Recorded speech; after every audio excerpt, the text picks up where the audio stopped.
अभी 2 दिन पूर्व न्याय पत्र नाम देने वाले लोगों ने आज ही जो उदाहरण प्रस्तुत किया है, कल कांग्रेस के अध्यक्ष श्री मल्लिकार्जुन खड़गे जी राजस्थान में ये बोलते हैं कि धारा 370 हटने से यहां कौन सा फर्क पड़ता है, ये क्यों बोलते हैं।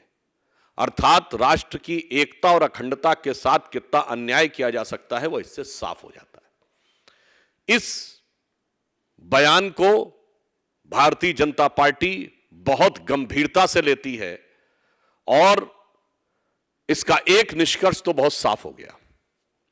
कांग्रेस पार्टी जो राजनीतिक दृष्टि से और व्यवहारिक दृष्टि से राष्ट्रीय दल होने का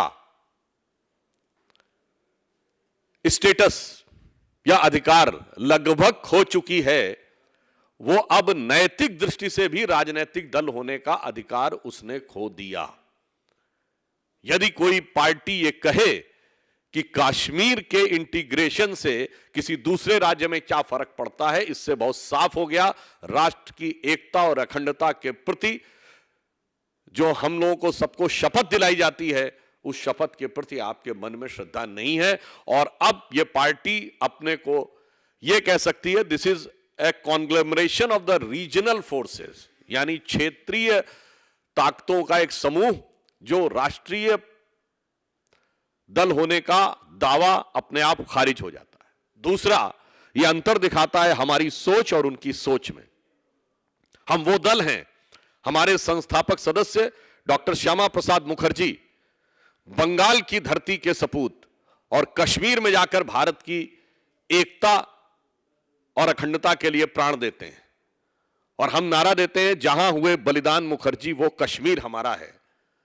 और फिर श्यामा प्रसाद मुखर्जी जी की जो संकल्प था, जो शपथ थी, उसे पूरा करने के लिए गुजरात की धरती से उठे हुए वहां के सबूत प्रधानमंत्री श्री नरेंद्र मोदी जी जब प्रधानमंत्री बनते हैं तो वो उस शपथ को पूरी करते हैं। ये है नेशनल इंटीग्रेशन कि एक पूरब से शुरू हुआ नेतृत्व संकल्प लेता है, प्राण देता है और देश के पश्चिमी छोर से खड़ा हुआ नेतृत्व उस संकल्प को पूरा करता है। और आप सबको याद होगा कि जिस समय धारा 370 पारित की जा रही थी, उस समय गृह मंत्री अमित शाह जी ने क्या बोला था।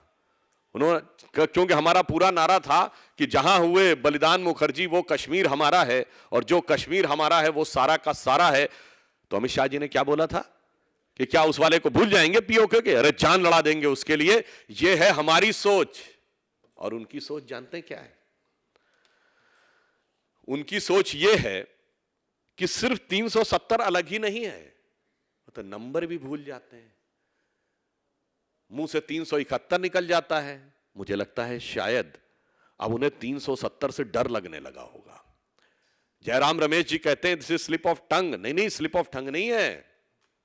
370 तो प्रधानमंत्री जी ने बोल दिया कि भाजपा की 370 आने वाली है, इसलिए अब 370 से डर लगने लगा होगा। तो उस संख्या से शायद घबरा कर उनके मुंह से 371 निकला हो, या फिर यह इनके चरित्र को दर्शाता है कि 370 के प्रति इनके मन में क्या भाव बैठा है।